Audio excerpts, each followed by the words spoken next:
Welcome to Cook the Garden Podcast, your weekly audio source for delicious and easy garden fresh recipes and growing tips. I'm your host, Janine Grays. Let's cook the garden.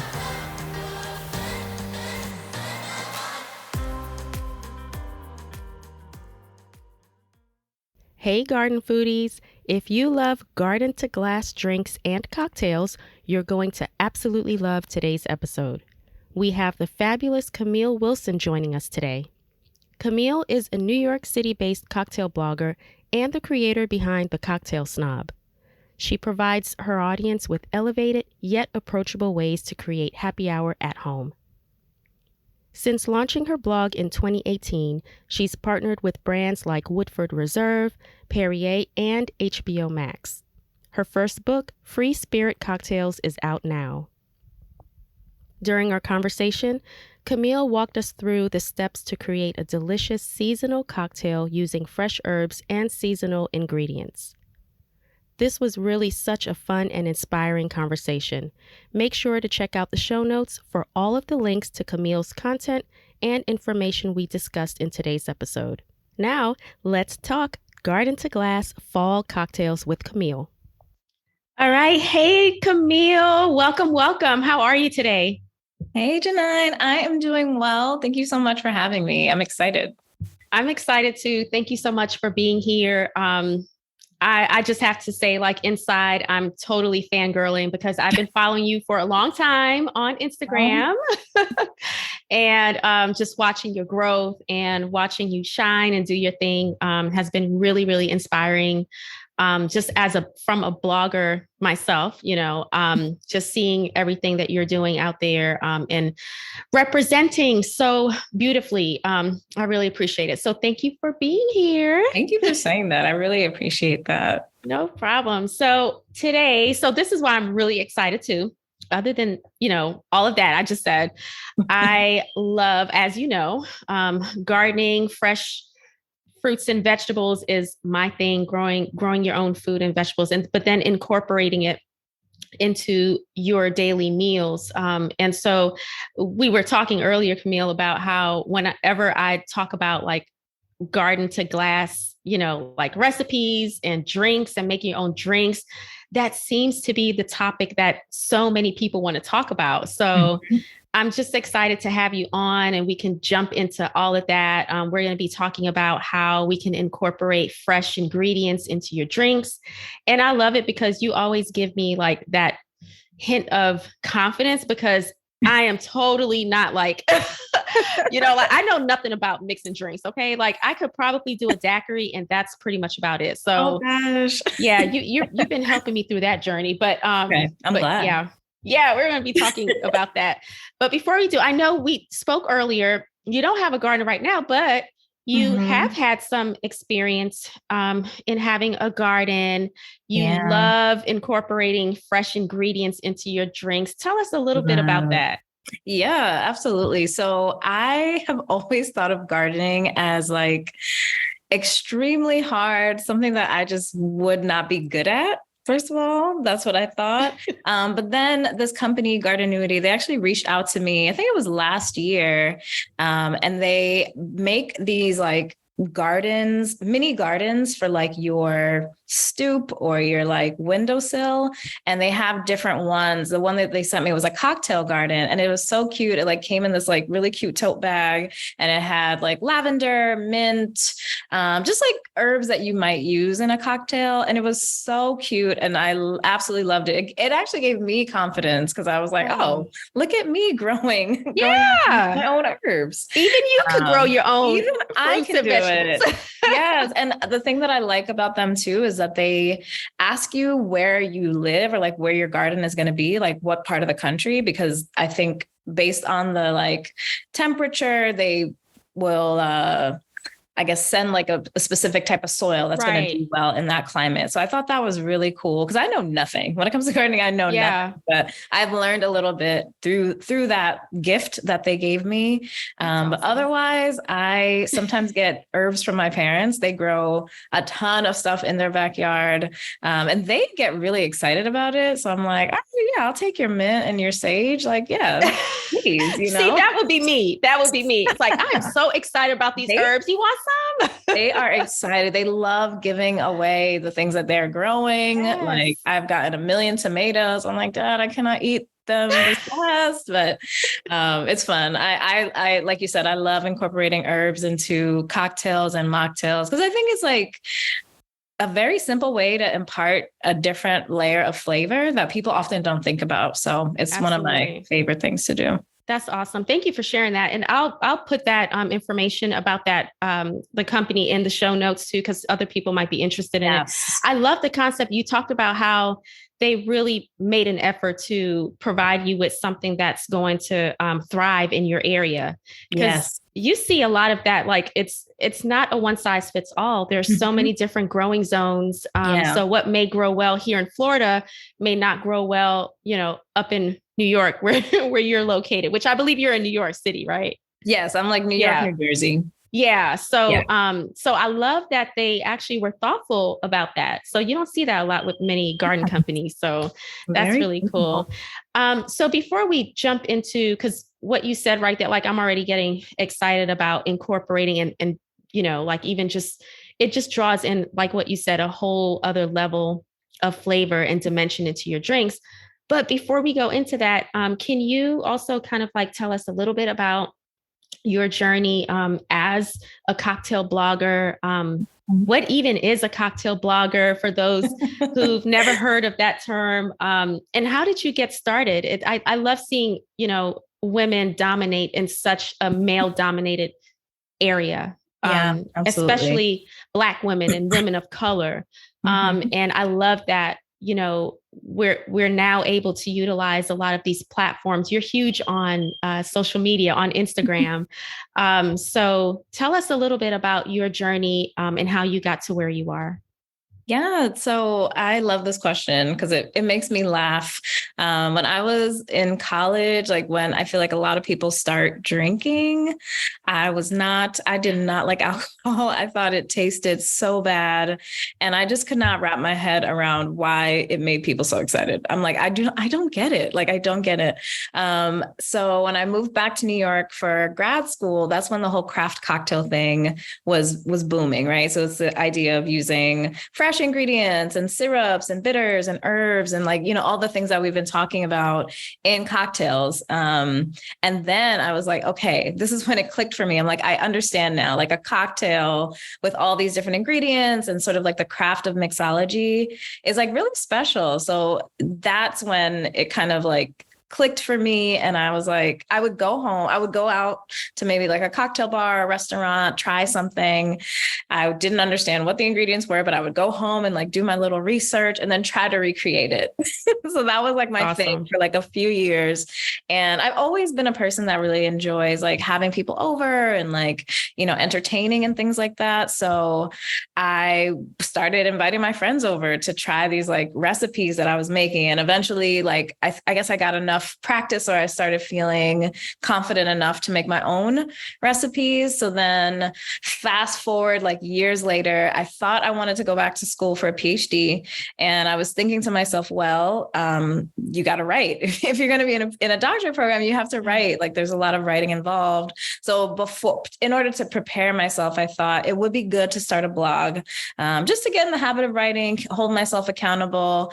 And when I was thinking about it, I'm like, okay, well, I have to decide like, what am I going to blog about? It's not just going to be general. I need something that's going to be exciting for me to keep coming back to. And it was like immediately cocktails. Like that was just my thing. Like I love having people over, love making drinks, love putting them in fancy glasses. So that's sort of where the idea came from. And, from there, it's just taken off in a way I did not expect. I didn't know what a cocktail blogger was. I didn't know there was a term for it. I just literally wanted to write. And then even with the website, I I didn't realize that, just because you make a website, people are not just going to visit it. Right. You have to, promote it and like encourage people to go over there. So then the Instagram started and, I've just learned so much about recipe development, food styling, photography. And it's been a great journey for me because I've learned skills and enhanced skills I didn't even know that I had. Yeah. So it's been just a great way. I don't know. It's boosted my confidence. It's helped me meet people that I don't think I would have met, and just given me so many amazing opportunities. So I've been, that's the whole journey, and it's just been a wild ride. So that's so awesome. And that's so like just inspiring. I'm a food blogger and I'm like you, I, grew up, I really wasn't into doing a lot of cooking. I really wasn't in a garden. Like I had other things that was occupying, my space. And it's not until I got very much into my adulthood, I got into it, but then I realized like, okay, I actually really kind of like this. And when I started my blog, just like you, I come from a marketing background. So I could really maximize those skills in that way, but it really has taught me a whole other level that entrepreneurship is it's no joke. Like I'm my marketing person, but I'm also my own accountant and I'm my own salesperson. I'm my own web developer. Like everything. It's everything. So I think bloggers are some of the most, oh my goodness, multifaceted, talented people on the planet, because you kind of have to be if you're going to make a business out of it. Yeah, unless you have the money or resources to have a team. Yeah, you just have to do it all of absolutely it. Absolutely. No, I love that. I love that conversation. But so as we talk about, you mentioned like with your journey, how you just jumped into it. You would try new things and you would go home and you would, find ways to recreate what you've tried. I think that's a great place to start, a great way to start. And it helps people realize that, a lot of people see you now on social media and they think it's overnight. This is what happened. And they don't see, like the grind that you put into it. So I love that you talked about that. You have to start somewhere, right? Yes, you do. So like, as you started that journey, were there some like tried and true, like types of cocktails or drinks that you needed to have? I need to have, I don't know, wine, this type of wine, or I need to have this type of whatever, brown liquor. Girl, look, I am not a cocktail person. We're learning. But were there any staples that you found out early on that, okay, this is the basis of it, and then I can add to it? Yeah, Yes, no. One thing that I learned that made things a lot easier, and I think will help you and like anyone listening, is that there's almost this, it's going to sound crazy, there's this like Mr. Potato Head approach to cocktails, right? So if there are like some classics, right? So for example, if we take, let's say like a daiquiri, right? Like a classic daiquiri is just 3 ingredients. It's lime juice, it's simple syrup, which is like liquid sugar, and rum. Right? So that's like a classic cocktail. If you just change out one ingredient, you have made a riff on a daiquiri. So for example, you could do like because I've done this so many times, like if we're thinking about herbs, you could do a rosemary syrup. So now you have a rosemary syrup, lime juice, and rum, and now you have a rosemary daiquiri. Like one thing that has helped me so much is just by taking like the classics that are already established. We all know about them. We all love them. And just switching up 1 or 2 things to create like a little bit of a remix or a riff. And I think that has helped me feel a lot more confident as I'm like recipe testing and developing and trying out new things, because it's like, okay, we know the base of this. And that works. So if I would just add my own little twist with this one ingredient, it's just more manageable. So I learned early on that you could do that with just about any cocktail, and it's going to be good. Like it's going to be okay. That simplifies it a lot, and it makes it less intimidating. when Yes. you describe it that way. So yeah, okay. I'm gonna start thinking of it in that way because that's my Yes. problem. It's just like, oh man, that just sounds like so intimidating.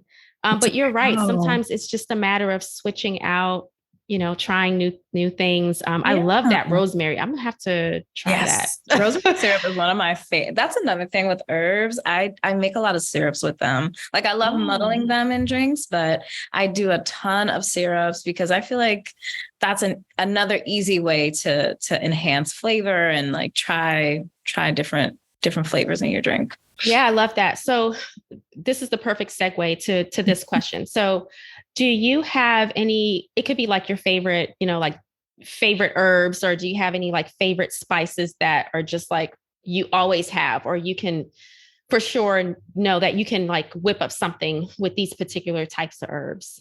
Oh, yes. Mint. Mint is number one for me. I Yeah, love mint. I'm a mojito girl. I love I will mojitos. find a way to put mint in anything. It tastes amazing. It smells amazing. And then even for like a garnish, it just looks so beautiful. It can make any drink just look so professional. Yes. Just add like a little Yes. bouquet of mint like right on top. And it's like, That's oh, all you is that need. for a bar? Yes, Yeah. my bar. Absolutely. Yeah, No, I mint is love it that. for me, Yeah, for it can sure. dress up and level up any drink. I like rosemary too. Yes, They're rosemary is good. pretty, it Mhm. pretties it up a little bit, especially like I'll use the rosemary sprigs. I use them a lot around like the holidays. Oh yeah. Yeah. Yeah. Do you I have like, any other like herbs and spices that you like to use in your drinks? yes, I really love tahini. Yeah, Oh, I guess it's more like a spice mix, but it's a spicy kind of ingredient that a lot of folks use like on their margarita, like the rim of your glass for your margarita.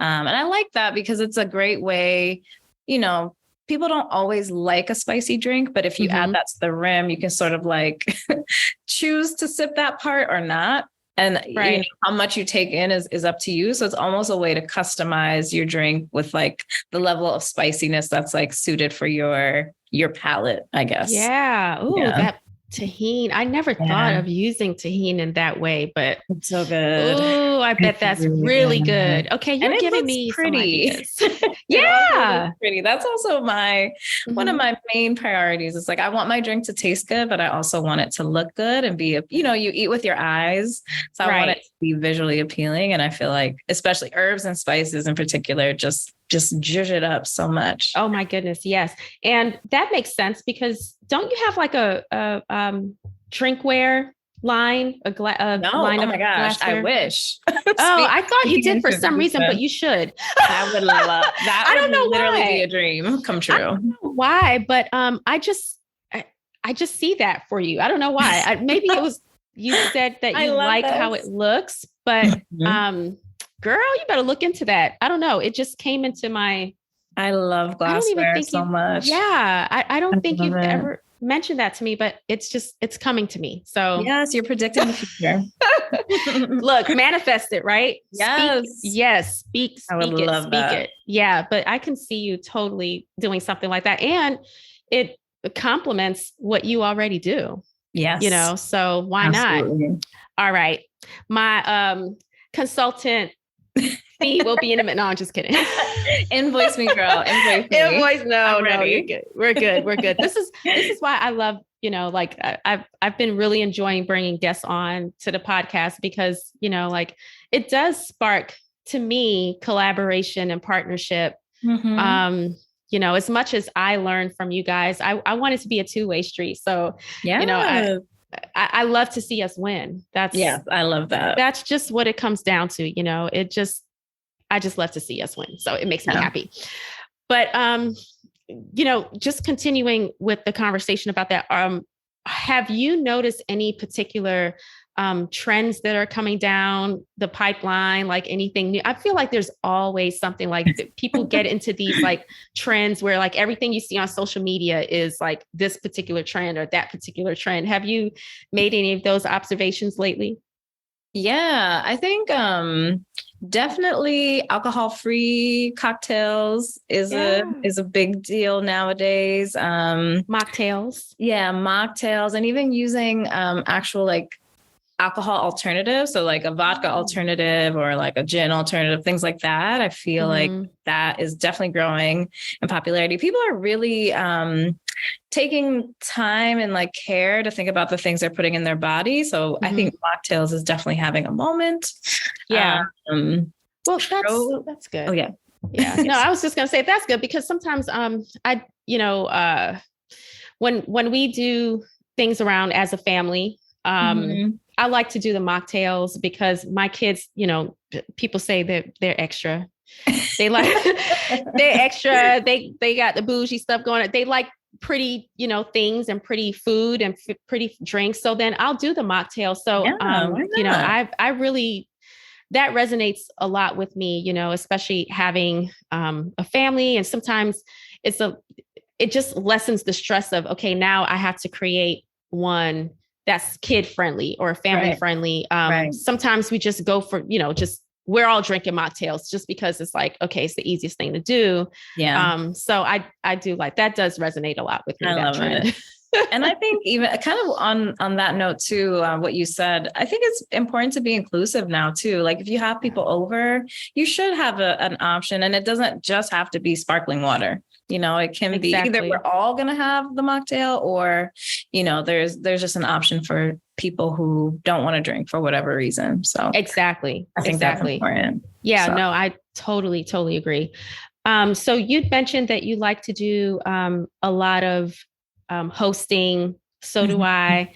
It kind of just happened by accident when I started realizing like, I could do a little something in the kitchen or whatever. And so naturally, I'm like, I want to host people. I actually enjoy feeding people. I enjoy watching people eat the food that I make and drink the drinks that I make. To me, I enjoy that more than anything. Yeah. But do you have any, just motivating factors or just what inspires you sometimes to when, okay, you have maybe a dinner party happening or like a small, like intimate friend gathering. How do you decide what you're going to whip up? Oh my gosh. I get so much excitement from even the planning of it. Yeah. So sometimes I'll pick a theme. For example, every like holiday season, I host a party that's mistletoes and mimosas. So it's like a brunch party that I have at my house, and I put up like a mimosa bar, and there's no actual mistletoe, but it just goes with the, the time of year. But people are able to make their own mimosa. Like they can choose how much champagne versus how much juice and the garnish and the glass. And I don't know, sometimes the theme kind of inspires me. And then sometimes I just go on Pinterest and just see what is getting me excited, like what new things people are trying. Yeah. But yeah, I love hosting, and it's just, I just think there's like a level of like freedom and just like relaxation. Yeah. Because I enjoy going out as well. But I think when you invite people into your home, there's just, I don't know, there's something that's just special about it. It's different than going out. You don't feel rushed. There's no way to the tab at the end. It's just a very different vibe. And I really, really love it. I love creating that space for people. Oh, I love that you said that. Because I'm in 100% agreement with you. I guess I consider my home as like my refuge, is my safe space. Yeah. I've made it into a safe space. Yes. Anything that's in my home, it's because it brings me joy. And I just, if it's not, bringing any joy to me, or if I'm not, feeling, positive or happy about it, it's not in my home. Yeah. So there's something about bringing people that you care about and love into your refuge, into your space. There's just something special about that. Agreed. So I think, I'm probably going a little bit, like over, but that's, to me, that's how I look at it. And so I also get really excited when I know I have a gathering coming up, because I do put a lot of thought into it. Yeah, me too. Which it sounds like you do the same thing too. I do. I have for example, this Sunday, my parents are coming over for dinner, and it's just going to be like, me, my boyfriend, mom, dad, And I just like, I already have a menu started. Like, Oh, yeah. It's fun though, I right? love it. Yeah. I love it. That's so cool. I love it. Well, next time in New York, I'm gonna have to invite myself over. Yes. Oh my gosh. Yes, please. Come on. You know what? You may have to cook though, because I don't know if I can. We could look, we'll partner. You can teach me. Okay. Yeah, Okay. you get all right. you'll take care of the cocktails. I'll bring Yes. something to eat. Maybe Yes. I'll bring a charcuterie board or something because I've been okay. really into those. Yes, me too. I love that. So yeah, we'll work Perfect. together. It's a match. There you go. Awesome. So I know you have, I'm so excited about this because I'm going to try it myself, but I know you have a recipe that you're going to share with our Cook the Garden community. Yes. Yes. Tell us a little bit about that. Walk us through that recipe. Sure. So it's a recipe for a cinnamon date margarita. So I think this is actually a great example of like the Mr. Potato Head thing that I mentioned, how you can switch out certain ingredients. I love margaritas. And when I traveled to Abu Dhabi for like a work trip, and in the UAE, they eat a lot of dates. There's like dates everywhere. There's date syrup. There's so many things. And I fell in love with dates on that trip. So anytime I saw anything date related when I got back, I was like, I'm buying it. So I was kind of inspired by that, by date syrup as a sweetener, as opposed to just like regular simple syrup or sugar that's normally in a margarita. Right. So it's simple. It sounds complicated, but it's simple. So for this particular margarita, it's tequila, the reposado tequila, which is like the more aged tequila, the darker one, the date syrup, lime juice, and then an orange liqueur. So a lot of people use like Cointreau, triple sec, whichever one you have.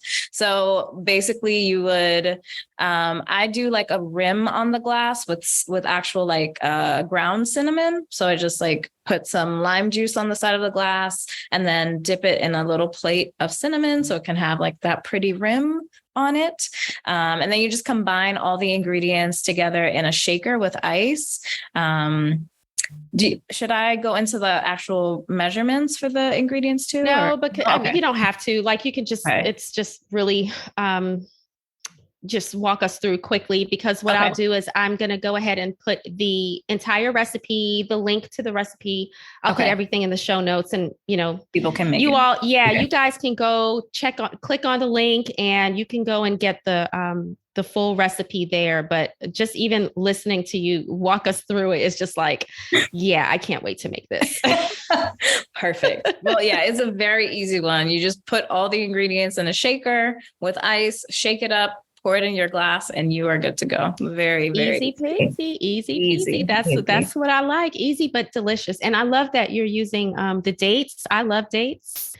I recently found out that I love dates as well. So I am down with the dates. So yeah, definitely check out that recipe. But I'll be making it. So I'm going to be making that, and I'm going to be putting it on my Instagram. So I'm excited to see it. Yeah, I'm going to give it a shot.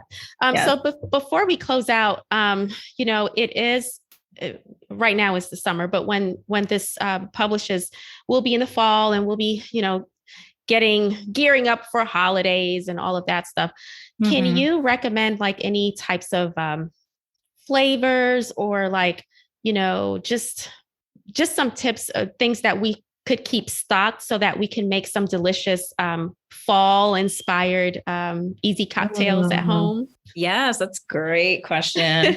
I love the fall spices. So cinnamon, cloves. Like I love to have all of those things on hand. They smell amazing. You can make some great syrups. Again, here I am with the syrups. You can make some amazing syrups with all of those. I also love to keep like champagne or like sparkling wine just like in the fridge, because you could, when people come over, it's easy to just pop up in a bottle. I feel like it's very celebratory. And there are so many cocktails for like holidays that, you make the cocktail and then you top it off with a sparkling wine. So I always have like a bottle or two just like chilled, ready to go, just in case you want to celebrate something, Yay! I love it. Yes. Do you ever just thinking from an accessibility standpoint, are obtaining fresh ingredients difficult during certain times of the year? Or have you ever encountered that where, it's maybe a little bit more difficult to find a certain ingredient? How do you work around that?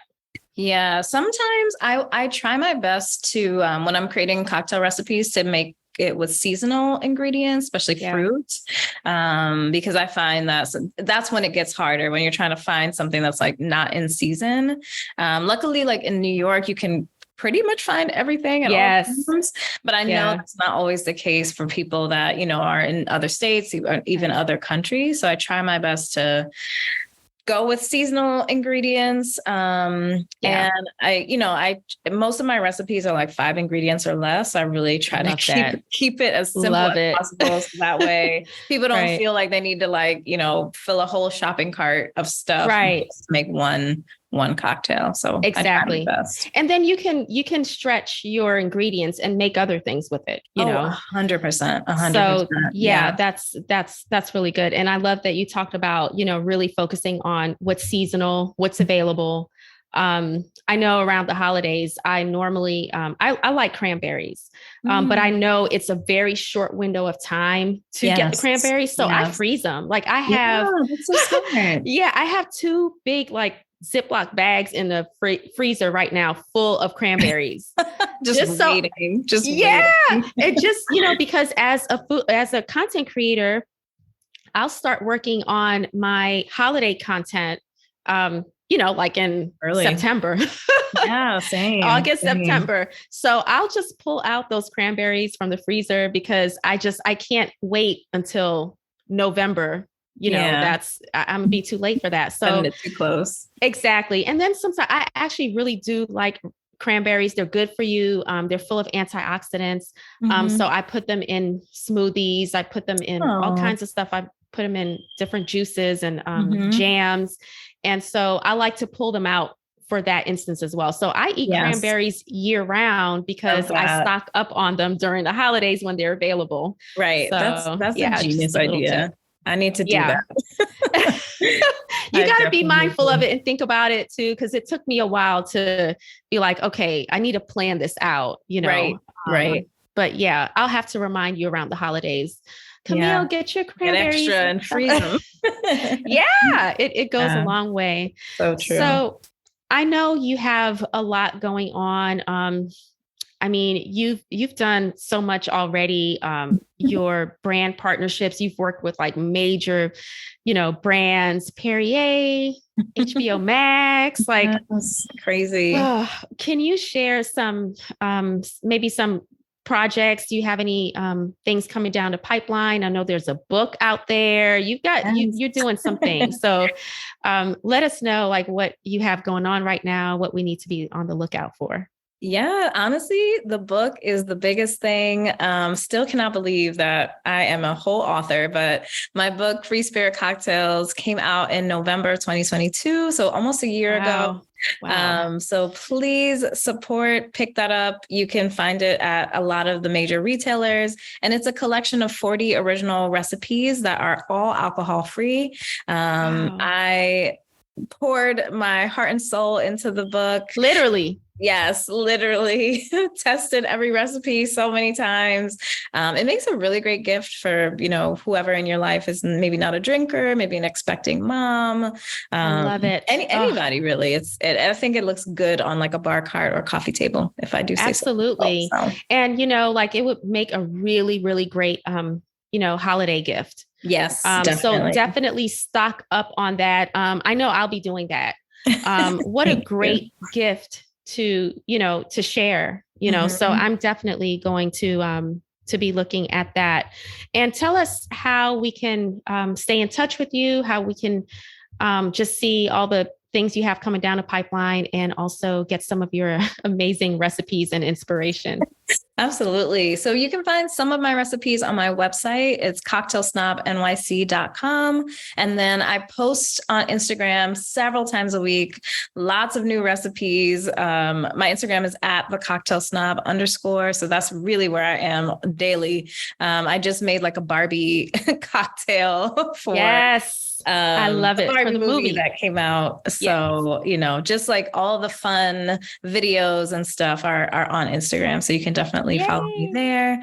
And I have a newsletter that you can find on my website that every other week I'll send like recipes and fun bars that I discover in New York City as well. So good stuff. Good stuff. Well, Camille, this was amazing. I had such a good time just catching up with you.